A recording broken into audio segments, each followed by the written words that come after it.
দিনটা ছিল বৃহস্পতিবার, আর এখন যেহেতু সকালবেলা ঠান্ডা ঠান্ডা হাওয়া দেয়, ওই জন্য ওকে একটা সোয়েটার পরিয়ে পাঠাই। ওর সোয়েটারটা এখনো স্কুল থেকে নিয়ে আসা হয়নি, তাই বাড়ির সোয়েটারই পরিয়ে দিয়েছি। ও পরে গিয়ে ওটা খুলে নেয়। তো ওকে নিয়ে বাড়ি ফিরলাম। বাড়ি ফেরার পরে কত কথা, আর সাথে করে নিয়ে এসেছি একটুখানি মিষ্টি দই। তারপর স্নানটা তো ঘর থেকে আগে থেকে করেই গেছিলাম। তারপর বাড়িতে এসে সাজিয়ে গুছিয়ে দিলাম হচ্ছে পুজো। আজকে পুজো দিতে অনেকটাই দেরি হয়ে গেছিলো। পুজো সেরে তারপর ওকে খেতে দিলাম।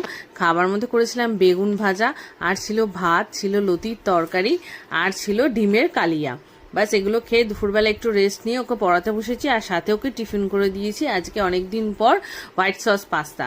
এই যে এটা হচ্ছে ওর পাস্তা, একদম সিম্পল ঘরোয়া কয়েকটা জিনিস দিয়ে করে দিয়েছিলাম। ওর এটা খেতে দুর্দান্ত লাগে, ওই জন্য মাঝে মাঝেই বায়না করে। তো সেই জন্যই এটা আমি প্রায় করে দিই।